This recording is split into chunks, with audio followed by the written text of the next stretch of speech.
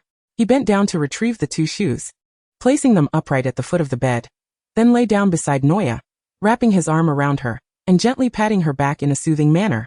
Noya was so slender. The food available to her at the orphanage was woefully inadequate. "Why are you wearing those shoes again?" he asked. Noticing her frustration as she buried her head in his neck, her voice muffled, "Stabs and Bishop took them from me." In her anger, she could barely bring herself to utter their names, opting instead for the cold formality of their surnames. Previously, Riddle had managed to save a small sum by copying others' homework and, under the cover of night, had ventured to the racetrack where he won a modest amount. He had spent part of this on a pair of properly fitting Mary Jane shoes for Noya. However, he never anticipated that they would be snatched away shortly after she put them on, and he found it absurd that he, who had endured life for what felt like 2 lifetimes, was unable to stand up to 2 mere children. His underdeveloped self could scarcely harness his own magical abilities. Riddle tilted his head, recalling the 2 boys who had taken Noya's shoes. They were considerably larger and stronger than most children in the orphanage, often using their physical advantage to bully those who could not defend themselves. Aside from Noya, Riddle had little interaction with anyone else. She was the only one who truly mattered to him. Yet, these ordinary boys, who hardly even registered on his radar, had dared to lay hands on Noya. This was not merely an act of bullying against her, but a direct affront to Riddle's authority. Despite the gossip surrounding their peculiar bond, very few dared to make any overt moves against Noya, for Riddle's reputation was formidable, and picking on her would invite the wrath of a dark and fearsome figure. Riddle gently brushed Noya's lackluster hair, and felt his expression darken. "We can simply buy another pair, it's all right, Noya." Even if he reclaimed the shoes, she would not want them. She would disdain items that had been worn and touched by others. As for Stabs and Bishop, he would ensure they faced the consequences of their actions. After soothing the upset Noya to sleep, Riddle emerged from the room, his face revealing neither joy nor sorrow. The afternoon sky loomed dark, threatening rain. Riddle scanned the gathering crowd until he spotted the 2 ruffians at the center. He feigned nonchalance as he passed by, muttering something about the treasure's location as recorded in a book, and caught sight of the 2 fools stealthily trailing him. As the path grew increasingly desolate, the 2 timid boys began to hesitate. Riddle, suppressing his malice, turned casually. "Are you 2 also in search of pirate treasure?" He fixed his dark, penetrating gaze upon Stabs and Bishop. "I remember you as Dennis and Billy, right? Care to join me?" Riddle exuded a subtle aura of magical energy. Though he had not undergone formal education, He instinctively influenced the thoughts of ordinary people, just as the owner of the racetrack had willingly handed over his chips. Billy and Dennis, their eyes clouded, followed Riddle as they traversed a rugged area of rocks. The entrance was narrow and the interior dark, the air inside was frigid, and the sound of dripping water echoed. Billy suddenly regained clarity and, filled with dread, exclaimed, "There's nothing here. Let us go back." Riddle maintained a gentle smile. "Just a little further. The treasure lies deep within." As the trio delved deeper into the cave, the small entrance was abruptly blocked by a falling boulder, plunging the interior into darkness. The two boys screamed in panic, and Riddle's voice cut through the void, chilling yet still warm. "It seems you two have done something rather unwise. Why did you bully Noya?" "Noya? The red-haired girl?" Billy and Dennis instinctively leaned against each other, seeking warmth. "How could you be so cruel?" Riddle continued to smile, his voice as soothing as a spring breeze, but the cold hissing sounds from the rocky walls began to instill terror within them. He would never stoop to bullying the unfortunate Noya. "It's truly unacceptable."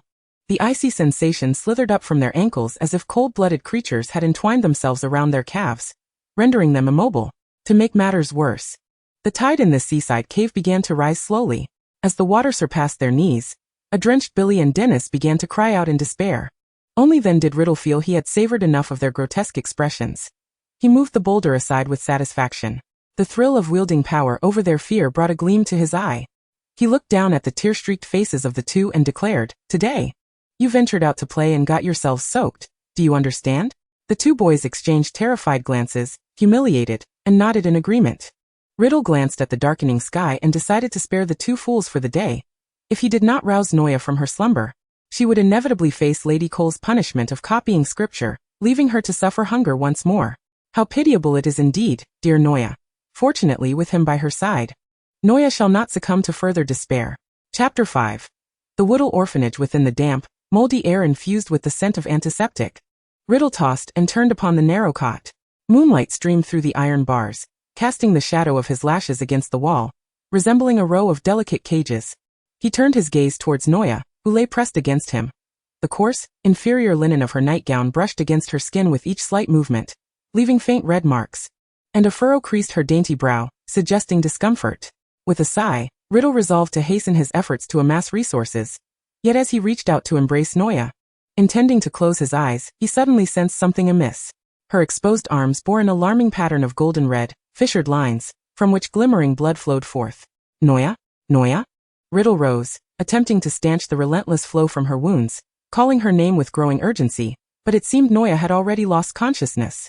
The cracks in her skin began at her arms, curling and peeling like charred parchment, revealing a seething flame beneath. Her shoulder blades abruptly tore through her nightgown, unfurling into resplendent wings that spanned half a meter. Riddle stood transfixed, his eyes unblinking as he beheld this extraordinary spectacle.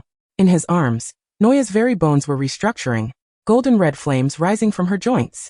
Feeling the intense heat radiating from her, he tightened his embrace, determined not to let go of the girl who seemed on the verge of turning to ashes.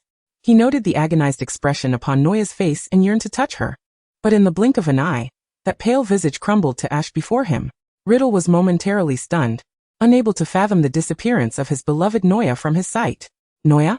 A profound emptiness threatened to engulf him as he reached up to briefly touch his cheek, where a solitary warm tear lingered. When had it fallen? Where was Noya? Suddenly, the flames within his embrace extinguished, yet a fire ignited within his heart. If Noya were gone, then everything in this place ought to be consumed alongside her. However, his wrath found no outlet, and everything within the confines of that tiny room seemed to lift with his fury, as Riddle longed to destroy something, until a faint chirp called him back to his senses. "Noya?" A resplendent, feathered fledgling nestled at his knees, and Riddle gazed into those familiar, honey-sweet eyes, uncertainly asking, "Is it truly you, Noya?" The little bird nodded wearily, folding its wings. Noya felt an overwhelming pain coursing through her, akin to the night of her third-grade summer, when she first completed the animagus transformation. Yet she had never learned this infernal animagus in her life, and the agony of her bones restructuring left her too weak to think, but she found the strength to comfort Riddle, who appeared utterly startled by the magical upheaval. Once Riddle managed to regain a semblance of calm, he extended a trembling fingertip to touch Noya's glistening wings, and upon feeling their tangible texture, he let out a gentle sigh, burying his face within her soft feathers. This was perhaps the first time in a long while that he had lost his composure. "Thank goodness you are still here, Noya. You truly frightened me." Once his strained nerves had settled, Riddle inquired whether Noya felt any discomfort or pain. The transformed Noya offered him a weary glance, and Riddle understood that she was in excruciating discomfort. She was indeed a pitiful sight. Her bones reshaping undoubtedly causing her great suffering. With a gentle sigh, Riddle lamented silently, but he reached out to smooth Noya's feathers, hoping it might bring her some solace. After all, she was still but a child. As Noya, exhausted, nestled quietly against him, Riddle's thoughts began to race once more. Despite the night having nearly slipped into dawn, he remained alert. His hands tentatively explored Noya's avian form, pondering aloud to the now slightly revitalized Noya, "Will I too become a snake someday? Like you, Noya?" So, Noya was actually a bird? No wonder she could not hear the creatures speaking, despite being so similar to him. As he mused on this revelation, he fondly stroked Noya's beautifully textured feathers, wistfully lamenting, "Yet I too wish to transform into a bird like you. Those creatures are not a fraction as endearing as you." Amidst Riddle's incessant chatter, Noya soon succumbed to slumber, unable to resist the pull of sleep as she nestled against him. It was absolutely not because Riddle was too noisy. Observing Noya's peaceful repose in his embrace, Riddle fell silent. Holding this small, tranquil bundle was delightful, and it made it all the more convenient to carry Noya wherever he went. The first rays of sunlight streamed through the moldy window frame, casting a beautiful sheen upon Noya's feathers. Leaning against the wall, Riddle fell into quiet contemplation, the sunlight casting a shadow over his lashes. Noya was truly adorable in every conceivable way. However, this sudden turn of events compelled him to prioritize plans for their departure from the orphanage. Ideally, they would leave without delay. Otherwise, should anyone discover Noya's secret, it would lead to considerable complications. He despised complications. Chapter 6. The escape plan. The number of children sent to the orphanage was steadily increasing. Amidst the economic downturn and rising unemployment, the looming specter of war left everyone in a state of trepidation, leading to a surge in the number of children being placed in orphanages. Riddle and Noya's living space had become severely constricted. Setting aside the scarcity of other necessities, even their meals had deteriorated day by day. The fastidious Noya had not touched the food on the table for 2 consecutive days. After all, moldy bread and foul-smelling stews were hardly appetizing. Riddle gently caressed Noya's cheek, which rested against his leg, noting how malnutrition had caused her face to hollow slightly. His fingertips brushed against a tear that lingered at the corner of her eye, a remnant from when he had insisted she consume a piece of moldy bread before bedtime. Her lashes cast dim shadows upon his eyelids. He did not wish for it to be this way, but Noya's refusal to eat could lead to her demise. Poor fragile Noya. Riddle ignited the last lamp, hastily reading through the daily report he had pilfered from Mrs. Cole's office, sketching out their escape route and plans on a blank sheet of paper. They had to find a way to leave. If they continued on this path, they might soon find themselves unable to keep even this small, cramped room, forced to share a large dormitory with the lower-class children. Mrs. Cole had already begun sending the children over 8 years old to work, to supplement the orphanage's daily needs. They could not wait any longer. He urgently needed to lead Noya away from this place. However, the reality of escaping was not a simple task. He needed to devise a meticulous plan, as even the slightest misstep could lead them back to this place, subject to even stricter controls. There were only 3 lawful ways to leave the orphanage.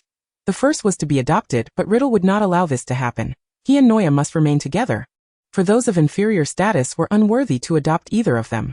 The second was to leave legally upon turning 16, but clearly, Riddle could not wait that long. He could not bear the thought of Noya enduring such deplorable conditions day after day, let alone sharing a bed with those filthy individuals. As for the third option, signing a contract as an apprentice or servant, Riddle dismissed that without a second thought. Neither he nor Noya could ever submit to anyone else's authority.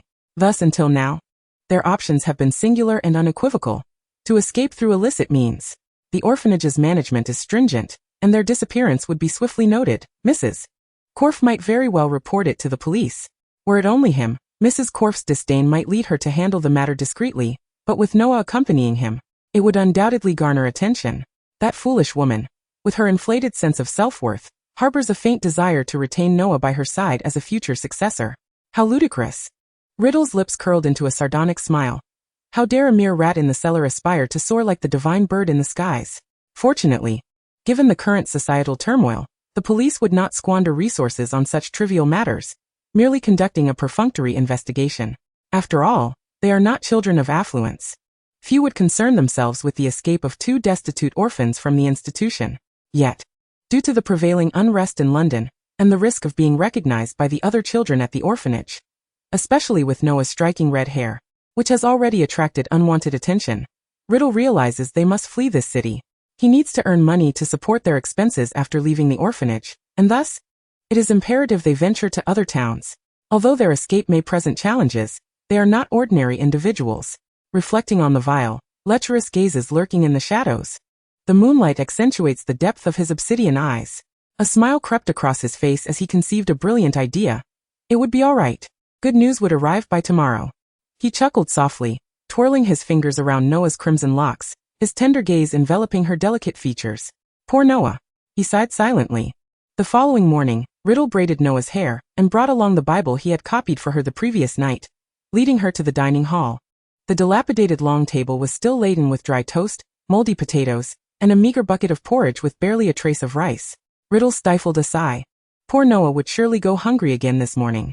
After submitting the punishment copy of the Bible to Mrs. Corf, he found a quieter corner for himself and Noah to await morning prayers.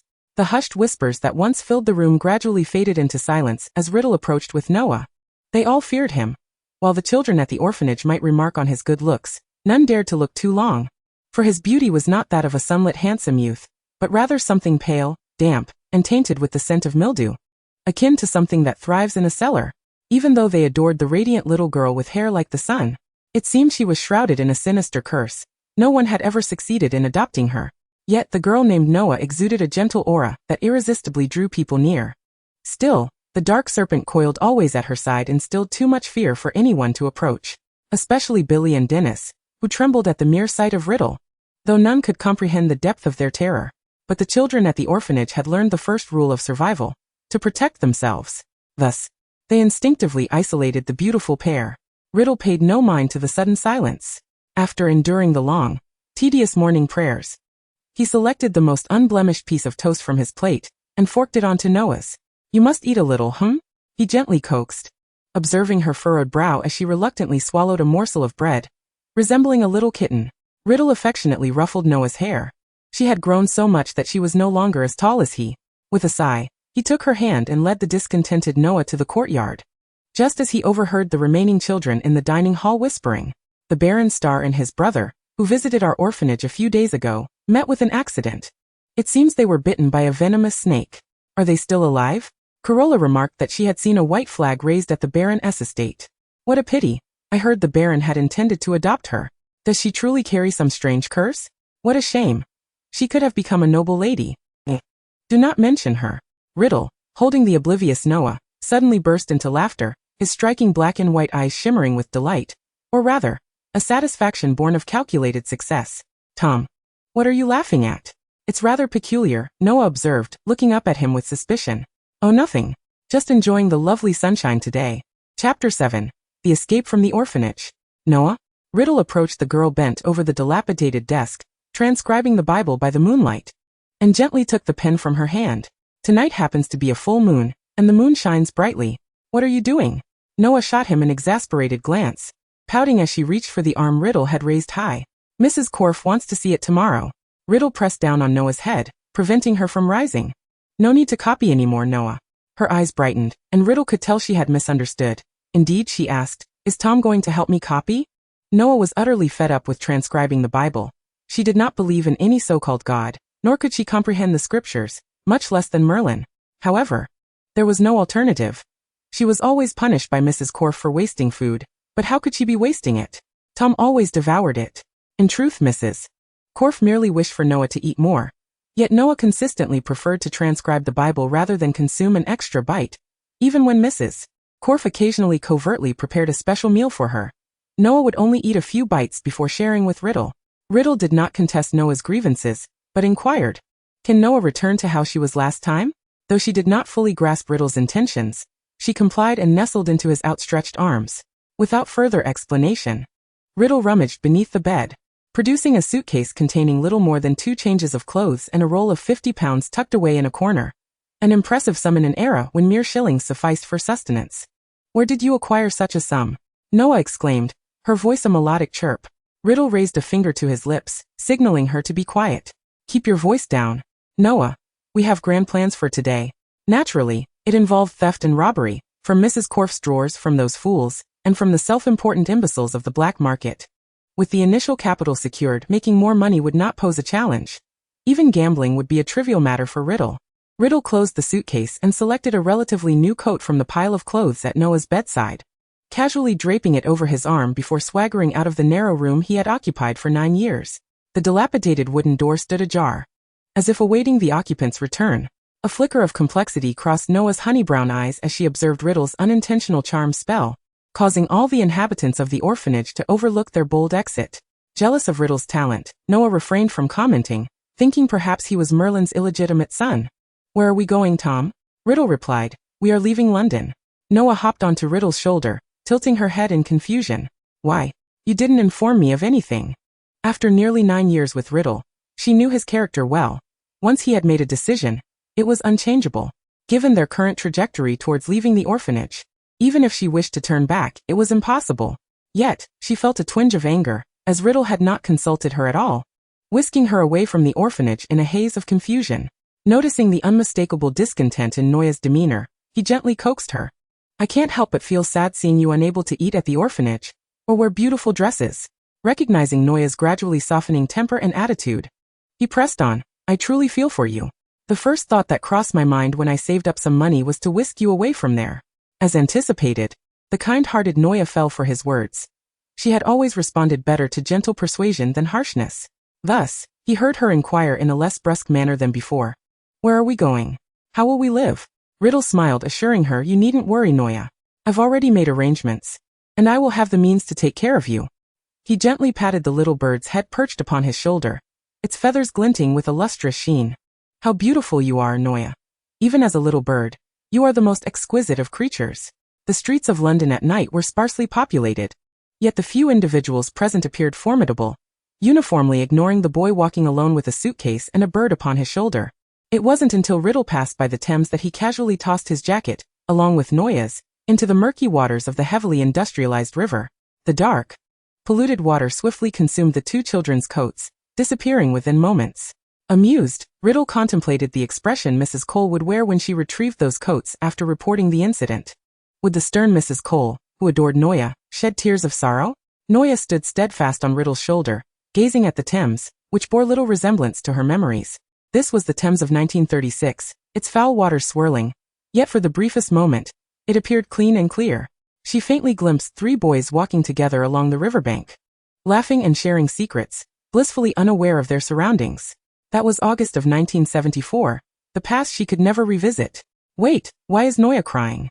Noticing Noya's prolonged silence, Riddle turned to meet her gaze, discovering a tear slipping from her honey-colored eyes, reminiscent of liquid moonlight, shimmering with iridescence. Was she saddened? Did she miss the people at the orphanage? Riddle speculated. The light-hearted joy that had previously filled his eyes now dimmed with concern. What could she possibly be nostalgic about? Surely, what truly deserved her tears was right before her now.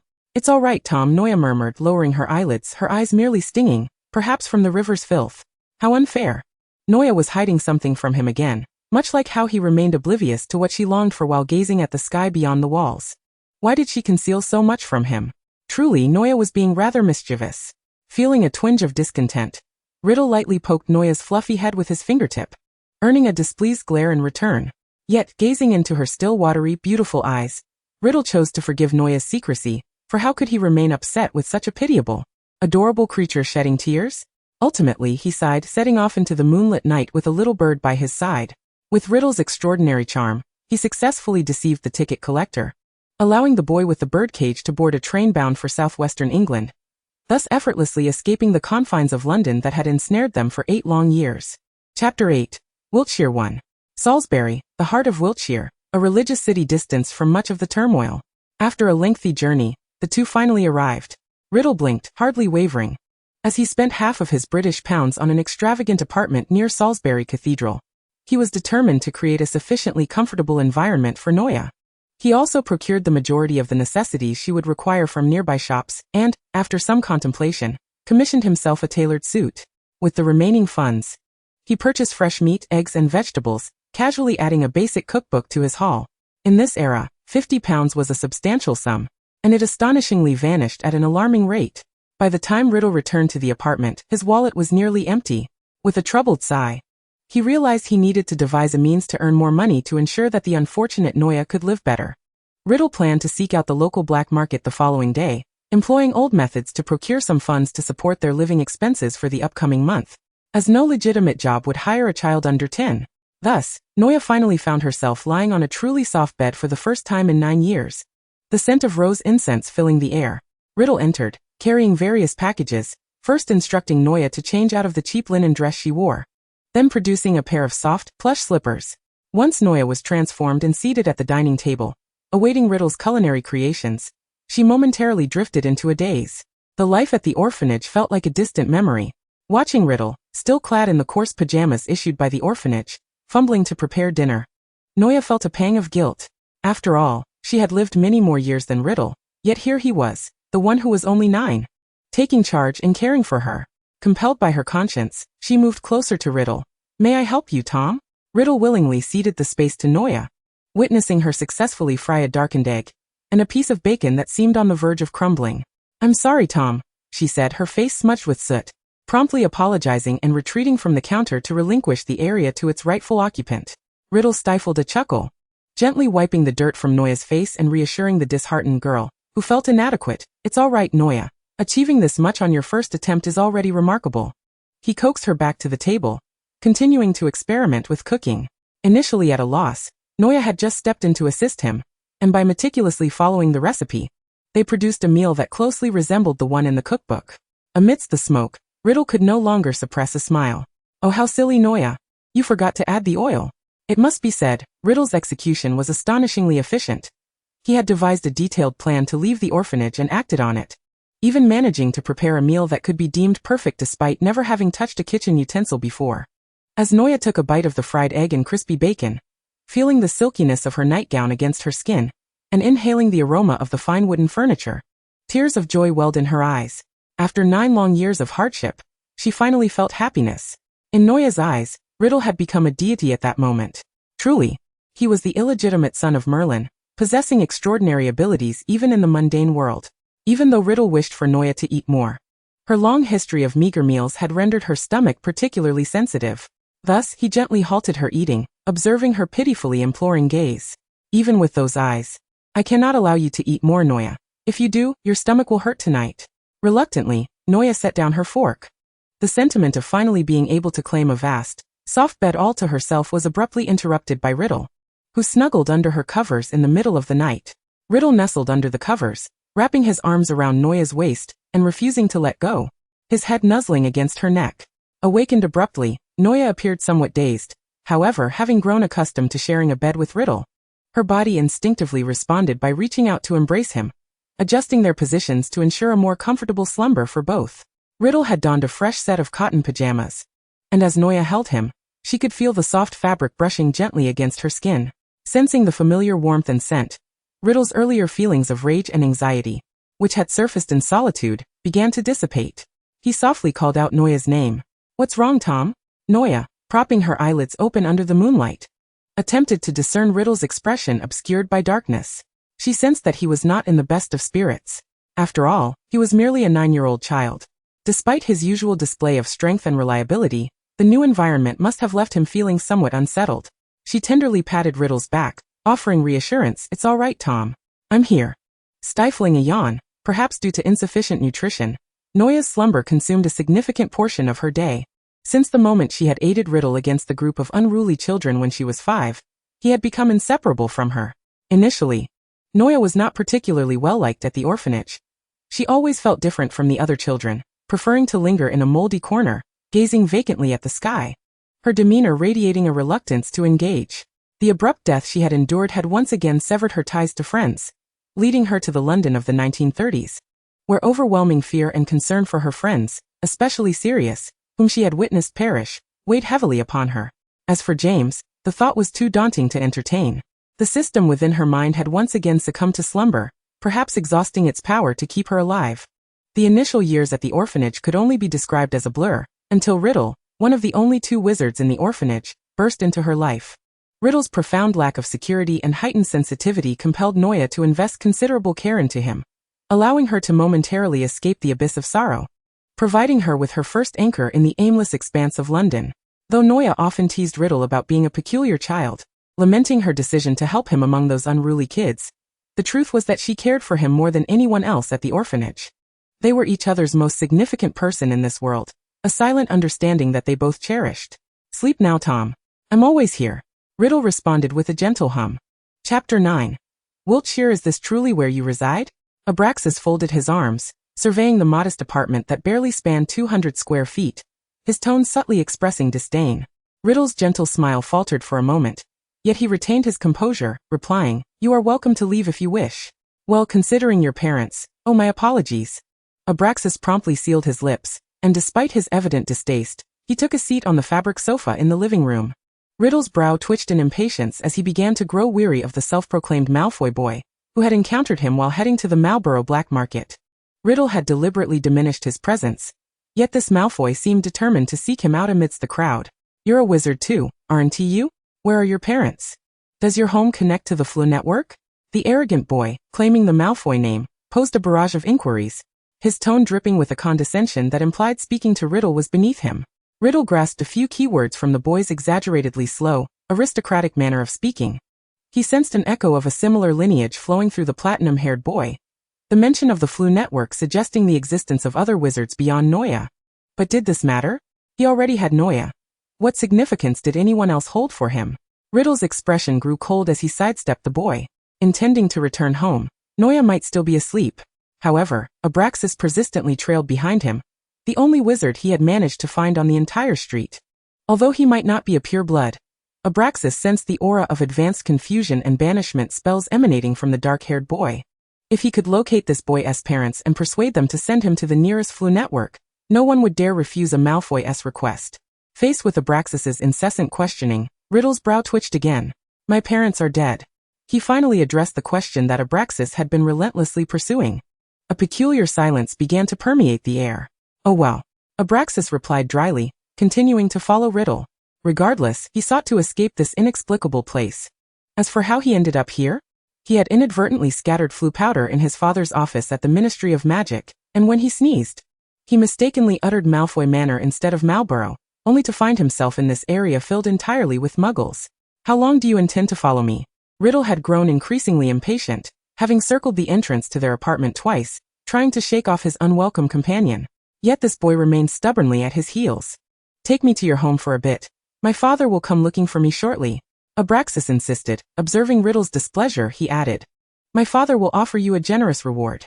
Initially inclined to refuse, Riddle reconsidered upon noticing the boy's expensive robe. A lucrative opportunity should not be squandered, and he could buy Noya a new dress with the reward. Once Abraxas awkwardly settled onto what he deemed a cheap sofa, a commotion arose from the inner room. He glanced over and spotted a tuft of red hair. Purity? Or perhaps Weasley? He hesitated, a hint of confusion creeping in. The physical traits of these two families were unmistakably prominent.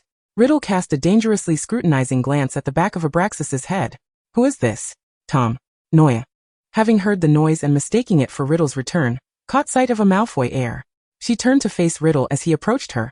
"This one insisted on following me home." Riddle explained the situation succinctly. "Alright, so when is your father coming?" Noya raised an eyebrow, her thoughts drifting to another Malfoy she had once bested, who had cried out in distress. "I'm not certain. Perhaps when he realizes I'm missing." Abraxas shrugged, surveying the surroundings devoid of any magical traces. "So it's just the two of you living here?" The apartment bore only evidence of two lives. Noya sat beside Riddle, taking a sip of water. "I suppose that is quite apparent." Riddle silently grasped Noya's free hand. "Doesn't your family care for you?" "I am an orphan." "Are you here to conduct a census?" Noya interjected, her tone laced with exasperation, interrupting Abraxas's endless inquiries. "We might be classmates, but I only wish to befriend pureblood wizards." Abraxas dismissed the glass of water Noya had poured for him, his demeanor haughty. "If you are not, I see no reason to continue this conversation." Noya rolled her eyes. It seemed that every Malfoy shared the same insufferable arrogance. "Oh, then I suppose we do not fit your definition of purebloods. I also have no interest in whether or not we become friends." Abraxas's irritation flared. He had never encountered someone brave enough to disregard him so openly. However, before he could voice his disdain, Riddle's threatening gaze silenced him. Thus, he merely emitted a faint grunt of discontent. Riddle completely ignored Abraxas, deftly weaving a braid from a strand of Noya's hair, while Noya leaned against Tom, feeling a wave of drowsiness wash over her. Abu, unable to contain his impatience any longer, initiated a conversation with them. "What are your names?" To his dismay, none of them acknowledged him, feeling slightly irked. For as a Malfoy, he had never experienced such neglect. "Why hasn't your father arrived yet?" Riddle cast an impatient glance in his direction. Finally, unable to bear Abu's incessant need for attention, Noya placed a plate of butter biscuits on the coffee table, gesturing for him to eat. Surprised by the sudden offering after being ignored, Abu momentarily fell silent. However, Riddle appeared somewhat displeased. "Noya, that's unfair," he remarked, his dark eyes narrowing at Abu before he squeezed Noya's fingers in a show of mild grievance. "Those were meant for Noya. He's far too noisy," Noya promptly soothed, knowing well Riddle's tendency to become irritable. Abu, stung by the remark, opened his mouth to retort, but a knock at the door interrupted them. Riddle went to answer it, revealing a blond man who nodded in acknowledgement. "Good day, sir. I have come to seek my wayward son." After the Malfoy father and son departed, they left behind a pouch filled with gold galleons on the coffee table, which piqued Riddle's interest due to the unfamiliar currency. It seemed that the wizarding community possessed a unique system hidden from the eyes of the ordinary world. Noya, having fallen asleep on his lap, caused Riddle a twinge of worry. Since leaving the orphanage and escaping the control of Mrs. Cole, Noya had been sleeping longer than usual, and Riddle sensed an irregularity in her magical aura. He gazed at the occasional golden patterns that adorned Noya's arms, contemplating the opportunity to connect with this so-called wizarding community. Chapter 10 Wiltshire 3. Since that day, Abu occasionally sought out Riddle, though he could not fathom why he felt such an attachment to these two individuals, who might not even be purebloods. His father held no objections either, recalling the black-haired boy he had met that day. Barely 11 years old, and yet possessing an astonishing reservoir of magical energy without formal training, he was undoubtedly a prodigy. A child of such caliber, regardless of their blood status, was inherently valuable, especially since he had witnessed the ambition flickering in those dark eyes. Thus, Septimus did not oppose Abu's association with him, as this connection might one day prove beneficial to his son. Sharing a similar perspective, Riddle begrudgingly became a conversational ally to Abu. Yet in Abu's eyes, Riddle had already succumbed to his charm, becoming his closest confidant. Noya merely rolled her eyes at this notion, unseen by them. "Why are you so fascinated by Muggle finance?" Abu asked, lounging with his legs crossed, casting a glance at the financial newspaper in Riddle's hands. Its complex data and charts nearly overwhelming. "Money can sometimes be the most formidable weapon," Riddle replied nonchalantly, while offering a slice of apple from the fruit platter to Noya. "After all, wealth can sway hearts." "Fair point," Abu replied dismissively. "I guess you're destined for Ravenclaw. Of course, I would much prefer you to be a Slytherin. However, the environment there is rather unwelcoming to non-pureblood wizards." "Ravenclaw? Slytherin?" Riddle tilted his head in confusion, setting aside the Times. Abu straightened up suddenly, scrutinizing Riddle with a skeptical gaze. "You don't know Hogwarts?" Riddle merely smiled in response. "How could I possibly know, you two bumpkins?" Abu retorted, resignedly explaining Hogwarts and its 4 houses. He could not resist throwing in a jibe. "Which corner of the world did you two emerge from?" "Escaped from an orphanage, I presume." Riddle tossed a large thunderbolt of a retort, startling Abu nearly to his feet. "An orphanage?" he exclaimed, glancing between the elegantly poised Riddle and the exquisitely beautiful Noya, her lips red and teeth white. "You two ran away from an orphanage?" he repeated incredulously, his lips quivering as a wave of heartache washed over him.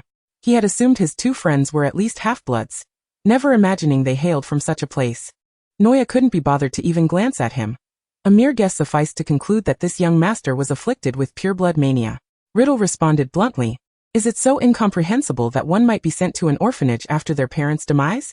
A flicker of frustration crossed his eyes. He disliked Abu's tone and demeanor. Should he dare show even a hint of disdain or disrespect towards them, he would not hesitate to teach him a lesson. Yet, Abu quickly reassured himself. "It's fine. It's fine. Noya, with the surname Pruitt, is likely a pureblood." He comforted himself, then pondered Riddle. "As for you, Tom, with your prodigious talent and immense magical capacity at merely 10 years old, your parents must have been remarkable wizards." Despite having never heard of the Riddle surname, he found solace knowing his two friends were at least half-bloods. Thus, Abu sighed in relief, patting his chest in self-assurance before settling back onto the fabric sofa he had initially found distasteful. Riddle sometimes found it utterly perplexing what thoughts occupied this young master's mind. Leaning back on the sofa, Abu lounged for a while the other two showed little interest in him. "Merlin, how do you not know how to perform the Confundus charm?" he mused, staring at the ceiling, questioning the meaning of life. You must have a wand, right? None at all. What is the confundus charm? Riddle, disliking this feeling of ignorance, responded. Abu was momentarily taken aback, exclaiming, "Oh Merlin! This is simply the spawn of Merlin himself." Fortunately, a source of information was readily available.